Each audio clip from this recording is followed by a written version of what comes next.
Hallelujah, price lord. ಕರ್ತನಾದ ಯೇಸು ಕ್ರಿಸ್ತನ ನಾಮದಲ್ಲಿ ನಮ್ಮೆಲ್ಲ ಸಹೋದರ ಸಹೋದರಿಯನ್ನ ವಂದಿಸ್ತೇವೆ. ನೀವಿನ್ನೂ ವರ್ಡ್ ಆಫ್ ಟ್ರೂತ್ ಎಂಬ ಚಾನಲ್ನ ಮೊದಲನೇ ಬಾರಿಗೆ ವೀಕ್ಷಿಸುತ್ತಿರುವುದಾದರೆ ದಯವಿಟ್ಟು ಸಬ್ಸ್ಕ್ರೈಬ್ ಮಾಡ್ಕೊಳ್ಳಿ, ಲೈಕ್ ಮಾಡಿ, ಶೇರ್ ಮಾಡಿ, ಹಾಗೂ ನಿಮ್ಮ ಪ್ರಾರ್ಥನಾ ಮನವಿಗಳನ್ನು ನಮಗೆ ಕಮೆಂಟ್ ಮೂಲಕವಾಗಿ ತಿಳಿಸಿರಿ. ಹಾಗೆ ಕೆಳಗೆ ಕೊಟ್ಟಿರುವಂತಹ ನಂಬರನ್ನು ನಿಮ್ಮ ಪ್ರಾರ್ಥನಾ ಮನವಿಗಳಿರೋದಾದರೆ ನೀವು ತಿಳಿಯಪಡಿಸಬಹುದಾಗಿದೆ. ನಮ್ಮ ಪ್ರತಿನಿತ್ಯ ಗೂಗಲ್ ಮೀಟ್ನಲ್ಲಿ ನಡೆಯುವಂಥ ಪ್ರಾರ್ಥನೆಗಳಿಗೆ ಜಾಯ್ನ್ ಆಗಬೇಕಾದಲ್ಲಿ ಕೆಳಗೆ ಕೊಟ್ಟಿರುವಂಥ ನಂಬರನ್ನು ಸಂಪರ್ಕಿಸಿರಿ.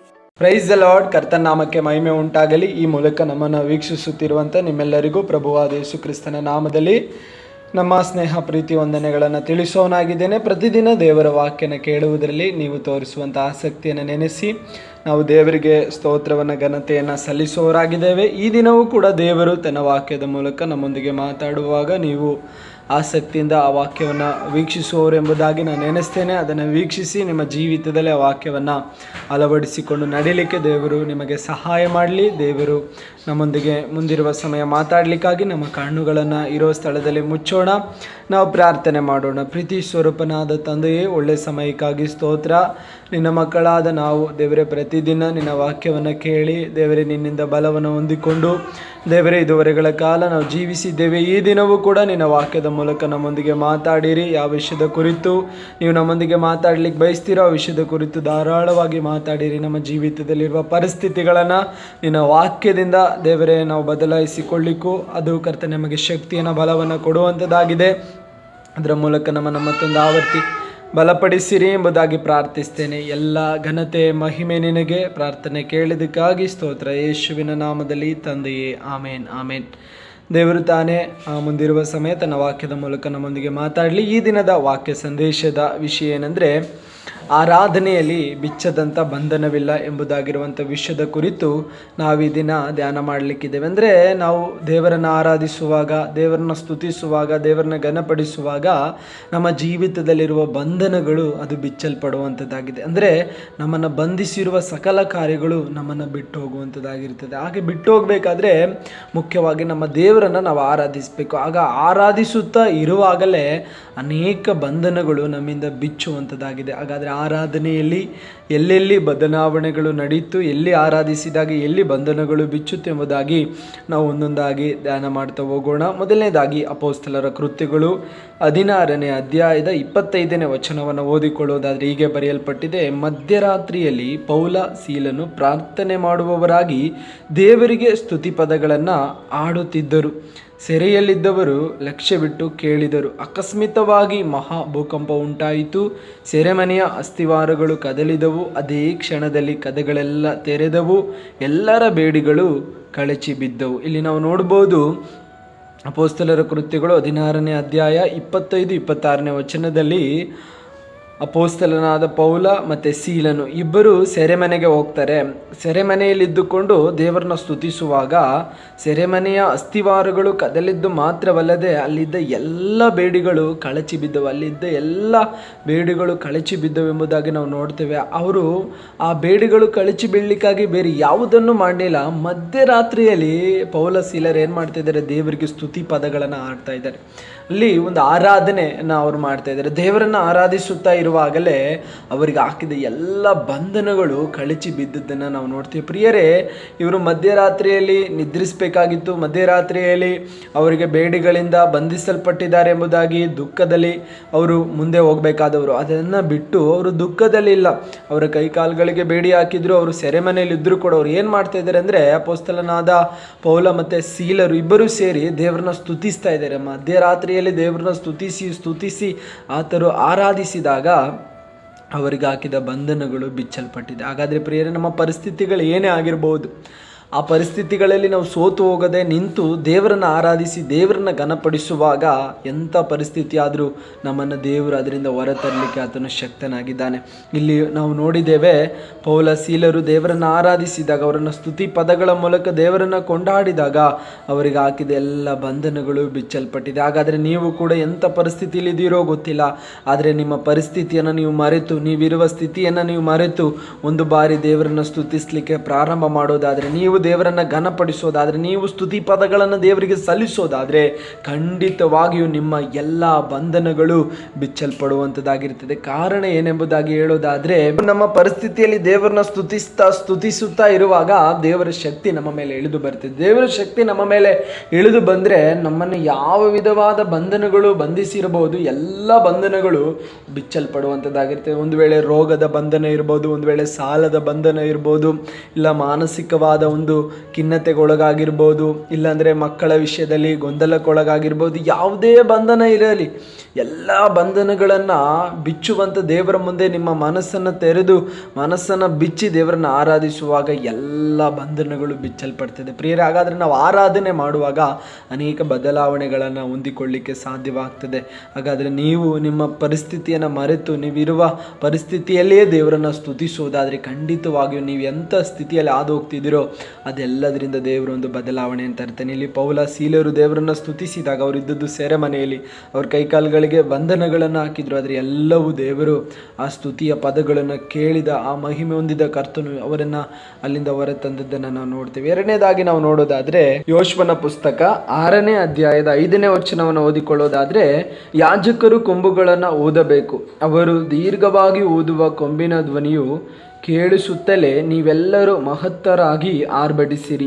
ಆಗ ಪಟ್ಟಣದ ಗೋಡೆಯು ತಾನೇ ಬಿದ್ದು ಹೋಗುವುದು, ಪ್ರತಿಯೊಬ್ಬರು ನೆಟ್ಟಗೆ ಒಳಗೆ ನುಗ್ಗಬಹುದು ಎಂದು ಹೇಳಿದನು. ಇಲ್ಲಿ ನಾವು ನೋಡ್ಬೋದು, ದೇವರು ಯೋಶ್ವನೊಂದಿಗೆ ಹೇಳ್ತಾ ಇದ್ದಾರೆ, ನಿಮಗೆ ಎದುರಾಗಿ ಬಂದಿರುವ ಯೆರಿಕೋ ಕೋಟೆಯನ್ನು ನೀವು ಕೆಡವಲಿಕ್ಕಾಗಲ್ಲ, ಅದನ್ನು ಕೆಡವಿ ನೀವು ಮುಂದೆ ಹೋಗ್ಲಿಕ್ಕಾಗಲ್ಲ, ಆದರೆ ಕೆಡವಲಿಕ್ಕೆ ನನಗೆ ಸಾಧ್ಯ. ನೀವೇನು ಮಾಡಿದರೆ ಆ ಯೆರಿಕೋ ಕೋಟೆಯನ್ನು ಸುತ್ತಿ ನನ್ನನ್ನು ಆರಾಧಿಸಿರಿ ಎಂಬುದಾಗಿ ದೇವರು ಹೇಳೋದನ್ನು ನಾವು ನೋಡ್ತೀವಿ. ಆದರೆ ಈ 5ನೇ ವಚನದಲ್ಲಿ ಜೋರಾಗಿ ಅಂದರೆ ಆರ್ಭಟದಿಂದ ನನ್ನನ್ನು ಆರಾಧಿಸುವಾಗ ಯೆರಿಕೋ ಕೋಟೆ ಆ ಗೋಡೆಗಳು ತಾವಾಗೇ ಬಿದ್ದೋಗುವುದು ಎಂಬುದಾಗಿ ದೇವರು ಹೇಳ್ತಾ ಇದ್ದಾರೆ. ಅಂದರೆ ಆರಾಧನೆಯಲ್ಲಿ ಎಂಥ ಕೋಟೆಗಳು ಕೂಡ ಬಿದ್ದೋಗುವಂಥದ್ದಾಗಿದೆ. ಯೆರಿಕೋ ಕೋಟೆ ನಾವು ನೋಡ್ಬೋದು, ಸಾಧಾರಣವಾದ ಒಂದು ಕೋಟೆ ಅಲ್ಲ, ತುಂಬ ಎತ್ತರವಾಗಿಯೂ ತುಂಬ ಅಗಲವಾಗಿ ಕಟ್ಟಲ್ಪಟ್ಟ ಒಂದು ಕೋಟೆ. ಆದರೆ ದೇವರನ್ನು ಸ್ತುತಿಸಿ ತನ್ನ ಭಕ್ತರು ದೇವರನ್ನು ಆರ್ಭಟಿಸಿ ದೇವರನ್ನು ಘನಪಡಿಸಿದಾಗ ಅಂಥ ಕೋಟೆಯು ಕೂಡ ತಾನಾಗೇ ಬಿದ್ದು ಹೋಯಿತು ಎಂಬುದಾಗಿ ನಾವು ನೋಡ್ತೇವೆ. ಪ್ರಿಯರೇ, ಹಾಗಾದರೆ ನಿಮ್ಮ ಜೀವಿತದಲ್ಲಿ ಕೂಡ ಎಂತೆಲ್ಲ ಕೋಟೆಗಳು ದುಷ್ಟ ಸೈತಾನನು ನಿಮ್ಮ ಜೀವಿತದಲ್ಲಿ ತಂದು ಕಟ್ಟಿರಬಹುದು. ಒಂದು ವೇಳೆ ನಿಮ್ಮ ಜೀವಿತವನ್ನು ನೀವು ಮುನ್ನಡೆಸಿಕೊಂಡು ಹೋಗ್ಲಿಕ್ಕೆ ಆಗದ ರೀತಿಯಲ್ಲಿ ಶತ್ರುವಾದವನು ನಿಮ್ಮನ್ನು ಕೋಟೆಯ ಒಳಗಡೆ ಬಂಧಿಸಿರಬಹುದು. ಆದರೆ ಎಂಥದ್ದೇ ಕೋಟೆಯಲ್ಲಿ ನಿಮ್ಮನ್ನು ಬಂಧಿಸಿದರೂ ಕೂಡ ಅದರ ಗೋಡೆಗಳನ್ನು ಕೆಡವಿ ಆ ಗೋಡೆಗಳನ್ನು ನೆಲಸಮ ಮಾಡಿ ಹೊರತರುವಂಥ ದೇವರೇ ನಮ್ಮ ಕರ್ತನಾಗಿದ್ದಾನೆ. ಅಂದು ಇಸ್ರಾಯೇಲ್ ಜನರನ್ನು ಯೆರಿಕೋ ಜನರು ಕಟ್ಟಿಕೊಂಡಿದ್ದ ಕೋಟೆಯನ್ನು ಕೆಡವಿ ಅದರೊಳಗಡೆ ಪ್ರವೇಶಿಸಿರೋದಾದರೆ ನಿಮ್ಮ ಜೀವಿತದಲ್ಲಿ ಕೂಡ ಏನೆಲ್ಲ ಕೋಟೆಗಳನ್ನು ನೀವು ಮುಂದೆ ಬರದ ರೀತಿಯಲ್ಲಿ ನಿಮ್ಮ ಅಭಿವೃದ್ಧಿ ಆಗದ ರೀತಿಯಲ್ಲಿ ಕಟ್ಟಿದಾನೋ ಅದೆಲ್ಲ ಕೋಟೆಗಳನ್ನು ಕೆಡವಿ ದೇವರು ನಿಮ್ಮನ್ನು ಹೊರತರುವವನಾಗಿದ್ದಾನೆ. ಹಾಗಾದರೆ ಆರಾಧನೆ ಮಾಡುವಾಗ ಎಂಥ ಕೋಟೆಗಳು ಕೂಡ ಕೆಡವಲ್ಪಡುವಂಥದ್ದಾಗಿರ್ತದೆ. ಆರಾಧನೆಯಲ್ಲಿ ಬಂಧನಗಳು ಬಿಚ್ಚಲ್ಪಡುವಂಥದ್ದಾಗಿದೆ.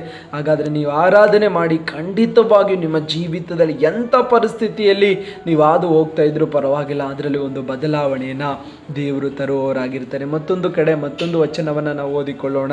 2 ಪೂರ್ವಕಾಲ ಕೃತ ಅಂತ ಅದರ 20ನೇ ಅಧ್ಯಾಯದ 22ನೇ ವಚನವನ್ನು ನಾವು ಓದಿಕೊಳ್ಳೋದಾದರೆ ಹೀಗೆ ಬರೆಯಲ್ಪಟ್ಟಿದೆ, ಅವರು ಉತ್ಸಾಹ ಧ್ವನಿಯಿಂದ ಕೀರ್ತಿಸುವುದಕ್ಕೆ ಪ್ರಾರಂಭಿಸಲು ಯೆಹೋವನು ಯೆಹೂದ್ಯರಿಗೆ ವಿರೋಧವಾಗಿ ಬಂದ ಅಮ್ಮೋನ್ಯರನ್ನು, ಮೊಹಾಬ್ಯರನ್ನು, ಸೇರಿಯ ಪರ್ವತದವರನ್ನು ನಶಿಸುವುದಕ್ಕೋಸ್ಕರ ಅವರಲ್ಲಿ ಹೊಂಚು ಹಾಕುವವರನ್ನು ಇರಿಸಿದರಿಂದ ಅಮ್ಮೋನ್ಯರು, ಮೊಹಾಬ್ಯರು, ಸೇರಿಯರು ಪರ್ವತದವರ ಮೇಲೆ ಬಿದ್ದು ಅವರನ್ನು ಸಂಪೂರ್ಣವಾಗಿ ಸಂಹರಿಸಿಬಿಟ್ಟರು. ನಾವಿಲ್ಲಿ ನೋಡ್ಬೋದು, ಯೋಷ್ಪಾಟನಿಗೆ ತಾನು ನೆನೆಸಿದ ವೇಳೆಯಲ್ಲಿ ಒಂದು ಮಹಾ ಸಮೂಹ ಆತನಿಗೆ ವಿರೋಧವಾಗಿ ಬರ್ತಾ ಇದೆ. 20ನೇ ಅಧ್ಯಾಯದ 12ನೇ ವಚನ ಓದಿಕೊಳ್ಳೋದಾದರೆ ಅಲ್ಲಿ ಬರೆಯಲ್ಪಟ್ಟಿದೆ ಯೋಷ್ಪಾಟನು ಏನು ಮಾಡ್ತಾ ಇದ್ದಾನೆ ಅಂತ. ಅದರ 12ನೇ ವಚನದಲ್ಲಿ ನಾವು ನೋಡ್ಬೋದು, ನಮ್ಮ ದೇವರೇ ಅವರನ್ನು ದಂಡಿಸದೆ ಬಿಡುವೆಯೋ, ನಮ್ಮ ಮೇಲೆ ಬಂದ ಈ ಮಹಾ ಸಮೂಹದ ಮುಂದೆ ನಿಲ್ಲುವುದಕ್ಕೆ ನಮ್ಮಲ್ಲಿ ಬಲವಿಲ್ಲ, ಏನು ಮಾಡಬೇಕೆಂಬುದು ತಿಳಿಯದು, ನಮ್ಮ ಕಣ್ಣುಗಳು ನಿನ್ನನ್ನೇ ನೋಡುತ್ತವೆ ಎಂದು ಪ್ರಾರ್ಥಿಸಿದನು. ಯೋಶ್ವಾಪಾಟ ಏನು ಮಾಡ್ತಾ ಇದ್ದಾನೆ ಅಂದರೆ, ದೇವರ ಸನ್ನಿಧಿಯಲ್ಲಿ ಆ ಮಹಾ ಸಮೂಹದ ವಿರೋಧವಾಗಿ ನಿಂತು ಜಯಿಸ್ಲಿಕ್ಕೂ ಅದನ್ನು ವಿರೋಧವಾಗಿ ಎದುರಿಗೆ ಯುದ್ಧ ಮಾಡಲಿಕ್ಕೂ ನಮ್ಮಲ್ಲಿ ಬಲವಿಲ್ಲ. ದೇವರೇ ಏನು ಮಾಡಬೇಕಂತ ಗೊತ್ತಿಲ್ಲ, ನಮ್ಮ ಕಣ್ಣುಗಳು ನಿನ್ನೆನೇ ನೋಡ್ತೇವೆ ಎಂಬುದಾಗಿ ಹೇಳಿ ತನ್ನ ಸಮೂಹದವರನ್ನು ದೇವರನ್ನು ಆರಾಧಿಸಲಿಕ್ಕಾಗಿ ಪ್ರೇರೇಪಿಸ್ತಾನೆ. ಅಲ್ಲಿ ತನ್ನ ಸಮೂಹದೊಂದಿಗೆ ಈ ರೀತಿಯಾದ ಒಂದು ಸಂದೇಶವನ್ನು ದೇವರ ಮೂಲಕ ಸಿಕ್ಕೋದನ್ನು ನಾವು ನೋಡ್ಬೋದು. ಅದೇ 20ನೇ ಅಧ್ಯಾಯದ 17ನೇ ವಚನವನ್ನು ನಾವು ಓದಿಕೊಳ್ಳೋದಾದರೆ, ಈ ಸಾರಿ ನೀವು ಯುದ್ಧ ಮಾಡುವುದು ಅವಶ್ಯವಿಲ್ಲ. ಯೆಹೂದ್ಯರೇ, ಯೆರೂಸಲೇಮಿನವರೇ, ಸುಮ್ಮನೆ ನಿಂತುಕೊಂಡು ಯೆಹೋವನು ನಿಮಗೋಸ್ಕರ ನಡೆಸುವ ರಕ್ಷಣಾ ಕಾರ್ಯವನ್ನು ನೋಡಿರಿ. ಹೆದರಬೇಡಿರಿ, ಕಳವಳಗೊಳ್ಳಬೇಡಿರಿ. ನಾಳೆ ಅವರೆದುರಿಗೆ ಹೊರಡಿರಿ, ಯೆಹೋವನು ನಿಮ್ಮ ಸಂಗಡ ಇರುವನೆಂಬುದಾಗಿ. ಅಲ್ಲಿ ಯೋಷೋಪಾಟನು ಕರ್ತನನ್ನು ಆಶ್ರಯಿಸಿಕೊಂಡಾಗ ಯೋಷೋಪಾಟನಿಗೆ ಸಿಕ್ಕಿದ ಉತ್ತರ, ನಿಮಗಾಗಿ ದೇವರು ಯುದ್ಧ ಮಾಡ್ತಾರೆ, ಯೆಹೋವನು ಯುದ್ಧ ಮಾಡ್ತಾನೆ. ಮೂರನೇದಾಗಿ ಅವರು ದೇವರನ್ನು ಆರಾಧಿಸ್ಲಿಕ್ಕೆ ಪ್ರಾರಂಭ ಮಾಡಿದ್ರು. ಅದು 22ನೇ ವಚನದಲ್ಲಿ ನಾವು ನೋಡ್ಬೋದು. ಅವರು ಉತ್ಸಾಹಧ್ವನಿಯಿಂದ ಕೀರ್ತಿಸುವುದಕ್ಕೆ ಇವರು ಉತ್ಸಾಹಧ್ವನಿಯಿಂದ ಕೀರ್ತಿಸಲಿಕ್ಕೆ ಪ್ರಾರಂಭಿಸಿದಾಗಲೇ ಆ ಶತ್ರು ಸೈನ್ಯ ತನ್ನಲ್ಲಿ ತಾನೇ ಹೊಡೆದಾಡ್ಕೊಂಡು ಏನು ಮಾಡ್ತಾ ಇದೆ, ತಮ್ಮಲ್ಲಿ ತಾವೇ ಒಂದು ಗಲಭೆಯನ್ನು ಹುಟ್ಟಿಸಿಕೊಂಡು ನಾಶವಾಗ್ತಾ ಇದೆ, ಅವರೇ ಸಂಹಾರ ಆಗ್ತಾ ಇದ್ದಾರೆ. ಅಲ್ಲಿ ದೇವರು ಅವರಿಗಾಗಿ ಅದ್ಭುತವನ್ನು ಮಾಡಿದ್ರು. ಯೋಷೋಪಾಟನು ದೇವರನ್ನು ಸ್ತುತಿಸಿ ದೇವರನ್ನು ಆರಾಧಿಸಲಿಕ್ಕಾಗಿ ತನ್ನ ಸಮೂಹದ ಜನರನ್ನು ಪ್ರೇರೇಪಿಸಿದಾಗ, ದೇವರನ್ನ ಆ ಯೋಷೋಪಾಟನು ಪರಿಪೂರ್ಣವಾಗಿ ಆತುಕೊಂಡಾಗ, ದೇವರು ನಿಮಗಾಗಿ ಯುದ್ಧ ಮಾಡ್ತೇನೆ ಎಂಬುದಾಗಿ ವಾಗ್ದಾನ ಮಾಡಿದಾಗ, ದೇವರಲ್ಲಿ ಅವರ ಆರಾಧನೆಯನ್ನು ಸ್ವೀಕರಿಸಿ ಅವರಿಗಾಗಿ ಯುದ್ಧ ಮಾಡಿದ್ದನ್ನು ನಾವು ನೋಡ್ತೇವೆ. ಪ್ರಿಯರೇ, ನಿಮ್ಮ ಜೀವಿತದಲ್ಲಿ ಕೂಡ ನೆನೆಸಿದ ಗಳಿಗೆಯಲ್ಲಿ ಅನೇಕ ಸಮಸ್ಯೆಗಳು ನಿಮಗೆ ಎದುರಾಗಿ ಬರ್ಬೋದು. ಈ ಸಮಸ್ಯೆ ಬರ್ತದೆ ಅಂತ ನೀವು ಅಂದ್ಕೊಂಡೇ ಇರಲ್ಲ, ಆ ಗಳಿಗೆಯಲ್ಲಿ ನಿಮಗೆ ಸಮಸ್ಯೆ ಎದುರಾಗಿ ಬರ್ಬೋದು. ಇದನ್ನು ಹೇಗಪ್ಪ ಜಯಿಸೋದು ಅಂತ ದೇವರ ಮುಂದೆ ನೀವು ಆಗಿರ್ಬೋದು. ಅದಕ್ಕೆ ದೇವರೇ ಬಲ ಕೊಡ್ತಾರೆ. ನೀವು ಒಂದನ್ನು ಮಾಡಿ ದೇವರನ್ನ ಸ್ತುತಿಸಿ ಆರಾಧಿಸಿ. ಸಮಸ್ಯೆಯಲ್ಲಿದ್ದೀರಾ, ಶತ್ರು ಸೈನ್ಯ ನಿಮಗೆ ಎದುರಾಗಿ ಬಂದಿದೆ ಅಂದರೆ, ಸಮಸ್ಯೆಗಳು ಎದುರಾಗಿ ಒಂದು ಸಮೂಹದ ರೀತಿಯಲ್ಲಿ ಬರ್ತಾ ಇದೆಯಾ, ಏನೇ ಸಮಸ್ಯೆ ಆಗಿರ್ಬೋದು, ಅದರಿಂದ ಬಿಡಿಸ್ಲಿಕ್ಕೆ ದೇವರು ಶಕ್ತನಾಗಿದ್ದಾನೆ. ಆದರೆ ದೇವರನ್ನು ಸ್ತುತಿಸಲಿಕ್ಕೆ ನೀನೇನಾಗಬೇಕು, ಸಿದ್ಧವಾಗಬೇಕು. ನೀನು ದೇವರನ್ನು ಸ್ತುತಿಸಿ ಆರಾಧಿಸುವುದಾದರೆ ನಿನ್ನ ಜೀವಿತದಲ್ಲಿ ಖಂಡಿತವಾಗಿಯೂ ಎಂಥ ಬಂಧನಗಳಾದರೂ, ಎಂಥ ಶತ್ರುವಿನ ಸೈನ್ಯವಾದರೂ, ಎಂಥ ಎರಿಕೋ ಕೋಟೆ ಆದರೂ, ಎಂಥ ಸೆರೆಮನೆಯ ಆ ಬಂಧಿಸಲ್ಪಟ್ಟಂಥ ಬೇಡಿಗಳಾದರೂ ಕೂಡ ಬಿಚ್ಚಲ್ಪಡುವಂಥದ್ದಾಗಿದೆ. ಅದಕ್ಕೆ ನಮ್ಮ ಮುಖ್ಯ ವಿಷಯ, ಆರಾಧನೆಯಲ್ಲಿ ಬಿಚ್ಚದಂಥ ಬಂಧನವಿಲ್ಲ. ಈ ದಿನ ನೀನು ಆರಾಧಿಸಲಿಕ್ಕೆ ಪ್ರಾರಂಭಿಸುವುದಾದರೆ, ನೀನು ದೇವರನ್ನ ಸ್ತುತಿ ಮಾಡೋದಾದರೆ, ನೀನು ದೇವರನ್ನ ಘನಪಡಿಸೋದಾದರೆ, ದೇವರನ್ನ ಸ್ತುತಿ ಪದಗಳ ಮೂಲಕ ಘನಪಡಿಸಿ ಆರಾಧಿಸುವುದಾದರೆ, ಅಂದು ಸ್ತೋತ್ರ ಪೌಲ ಸೀಲರನ್ನ ಸೆರೆಮನೆಯಿಂದ ಆ ಸೆರೆಯ ಅಸ್ಥಿವಾರವನ್ನೇ ಕದಲಿಸಿ ಅವರಿಗೆ ಹಾಕಿದ ಬೇಡಿಗಳನ್ನು ಬಿಚ್ಚಿ ಅವರನ್ನು ಹೊರತಂದ ಹಾಗೆ, ಅಂದು ಎರಿಕೋ ಕೋಟೆಗೆ ಸ್ತೋತ್ರ ದೇವರ ಅಪ್ಪಣೆ ಕೊಟ್ಟು ಅದನ್ನು ತಾನು ಬಿದ್ದೋಗುವ ರೀತಿಯಲ್ಲಿ ಮಾಡಿದ ಹಾಗೆ, ಯೋಷೋಪಾಟನಿಗೆ ವಿರೋಧವಾಗಿ ಬಂದ ಸೈನ್ಯವನ್ನು ತನ್ನೊಳಗಡೆ ತಮಗೆ ಒಂದು ಗಲಭೆಯನ್ನು ಹುಟ್ಟಿಸಿ ನಾಶ ಮಾಡಿದ ರೀತಿಯಲ್ಲಿ ನಿನಗಾಗಿ ದೇವರು ಅದ್ಭುತ ಮಾಡ್ತಾರೆ. ನಿನಗಾಗಿ ಅದ್ಭುತ ಮಾಡಬೇಕಂದ್ರೆ ನೀನು ದೇವರನ್ನು ಆರಾಧಿಸಿದರೆ ಸಾಕು. ಸ್ತುತಿ ಪದಗಳ ಮೂಲಕ ದೇವರನ್ನು ಘನಪಡಿಸಿದ್ರೆ ಸಾಕು. ದೇವರು ನಿನ್ನ ಪರಿಸ್ಥಿತಿಯನ್ನು ಆತನು ಬದಲಾಯಿಸೋನಾಗಿದ್ದಾನೆ. ಹಾಗಾದರೆ ದೇವರನ್ನು ಆರಾಧಿಸೋಣ. ದೇವರು ನಮ್ಮೆಲ್ಲ ಬಂಧನಗಳನ್ನು ಬಿಚ್ಚುವವನಾಗಿದ್ದಾನೆ. ನಮ್ಮ ಕಣ್ಣುಗಳನ್ನು ಮುಚ್ಚೋಣ, ಪ್ರಾರ್ಥನೆ ಮಾಡೋಣ. ಪ್ರೀತಿ ಸ್ವರೂಪನಾದ ತಂದೆಯೇ, ಒಳ್ಳೆ ಸಮಯಕ್ಕಾಗಿ ಸ್ತೋತ್ರ.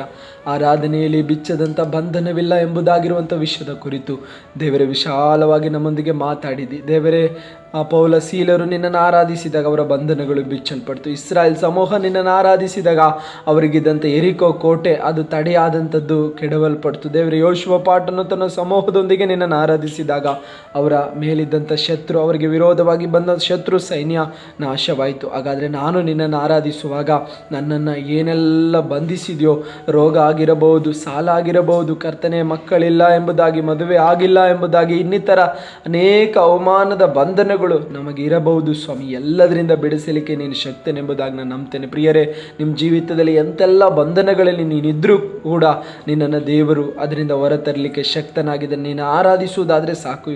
ಪೌಲ ಸೀಲರ ಹಾಗೆ, ಇಸ್ರಾಯೇಲದ ಸಮೂಹದ ಹಾಗೆ, ಯೋಷುವಪಾಟನ ಹಾಗೆ ನಿನ್ನ ದೇವರನ್ನು ಆರಾಧಿಸುವುದಾದರೆ ನಿನ್ನೆಲ್ಲ ಬಂಧನಗಳು ಬಿಚ್ಚಲ್ಪಡ್ತದೆ. ಹಾಗೆ ಬಿಚ್ಚಲ್ಪಟ್ಟು ದೇವರೇ, ನಿನ್ನಿಂದ ಒಂದು ಬಿಡುಗಡೆಯನ್ನು ಹೊಂದಿಕೊಂಡು ಮುಂದೆ ಹೋಗಲಿಕ್ಕೆ ನಿನ್ನ ಮಕ್ಕಳಿಗೆ ಕೃಪೆ ಕೊಡು, ನಡೆಸು. ಈ ವಾಕ್ಯದ ಮೂಲಕ ಬಲಪಡಿಸು. ಎಲ್ಲ ಘನತೆ ಮಹಿಮೆ ನಿನಗೆ, ಯೇಸುವಿನ ನಾಮದಲ್ಲಿ ತಂದೆ, ಆಮೇನ್ ಆಮೇನ್. ದೇವರ ವಾಕ್ಯದ ಮೂಲಕ ನಿಮ್ಮನ್ನು ಆಶೀರ್ವದಿಸಲಿ. ನೀವು ಕೇಳಿದಾಗೆ ಅನೇಕರು ಈ ವಾಕ್ಯವನ್ನು ಕೇಳಲಿಕ್ಕಾಗಿ ಅನೇಕರಿಗೆ ವಾಕ್ಯವನ್ನು ಕಳಿಸಿಕೊಡಿರಿ. ಅವರು ಕೂಡ ಈ ವಾಕ್ಯವನ್ನು ಕೇಳಿ ಅವರ ಜೀವಿತದಲ್ಲಿರುವ ಪರಿಸ್ಥಿತಿಯಿಂದ ಬದಲಾವಣೆಯನ್ನು ಹೊಂದಿಕೊಳ್ಳಲಿ. ಅದೇ ಪ್ರಕಾರ ನಮ್ಮ ಪ್ರಾರ್ಥನೆಗಳಲ್ಲಿ ನೀವು ಜಾಯ್ನ್ ಆಗಬೇಕಾದಲ್ಲಿ ಕೆಳಗೆ ಕೊಟ್ಟಿರುವಂಥ ಗ್ರೂಪಿನಲ್ಲಿ ನೀವು ಜಾಯ್ನ್ ಆಗೋದಾದರೆ ನಮ್ಮ ಆನ್ಲೈನ್ ಪ್ರಾರ್ಥನೆಗಳಿಗೆ ಜಾಯ್ನ್ ಆಗ್ಬೋದು. ಹಾಗೆ ನಿಮಗೆ ಯಾವುದಾದ್ರೂ ಪ್ರಾರ್ಥನಾ ಮನವಿಗಳಿರೋದಾದರೆ ಕೆಳಗೆ ಕೊಟ್ಟಿರೋ ನಂಬರ್ಗೆ ನೀವು ಕಾಲ್ ಮಾಡೋದಾದರೆ ನಾವು ನಿಮಗೋಸ್ಕರ ಪ್ರಾರ್ಥನೆ ಮಾಡ್ತೇವೆ. ಹಾಗೆ ರಾಮನಗರದಲ್ಲಿ ಪ್ರತಿ ತಿಂಗಳು ಲಾಸ್ಟ್ 30ನೇ ತಾರೀಕು ಒಂದು ಬಿಡುಗಡೆ ಕೂಟವನ್ನು, ಪ್ರತಿ ತಿಂಗಳು 30ನೇ ತಾರೀಕು ಒಂದು ಬಿಡುಗಡೆ ಕೂಟವನ್ನು ನಾವು ಏರ್ಪಡಿಸಿ ಅನೇಕರಿಗೋಸ್ಕರ ಪ್ರಾರ್ಥಿಸ್ತಾ ಇದ್ದೇವೆ. ನಿಮಗೆ ಸಾಧ್ಯವಾಗುವುದಾದರೆ ಆ ಒಂದು ಬಿಡುಗಡೆ ಕೂಟಕ್ಕೆ ನೀವು ಭಾಗವಹಿಸಬಹುದು. ಅಲ್ಲಿ ಮುಖ್ಯವಾಗಿ ಮಕ್ಕಳಿಲ್ಲದವರಿಗಾಗಿ, ಸಾಲದಲ್ಲಿ, ರೋಗದಲ್ಲಿ, ಮದುವೆ ಆಗದವರಿಗಾಗಿ ಪ್ರಾರ್ಥಿಸುವಂಥ ಒಂದು ಕೂಟ. ಅನೇಕರಲ್ಲಿ ಈಗಾಗಲೇ ದೇವರು ಕಾರ್ಯ ಮಾಡಿದ್ದಾರೆ, ನಿಮ್ಮಲ್ಲಿಯೂ ಕೂಡ ದೇವರು ಕಾರ್ಯ ಮಾಡ್ತಾರೆ. ಭಾಗವಹಿಸಲು ನಿಮಗೆ ಮನಸ್ಸಿರೋದಾದರೆ ಕೆಳಗೆ ಕೊಟ್ಟಿರುವ ನಂಬರ್ಗೆ ನೀವು ಸಂಪರ್ಕಿಸೋದಾದರೆ ಈ ತಿಂಗಳು ನಡೆಯುವ 30ನೇ ತಾರೀಕು ಕೂಟದ ಮಾಹಿತಿಯನ್ನು ನಾವು ತಿಳಿಸ್ತೇವೆ. Praise the Lord. Amen. God bless you.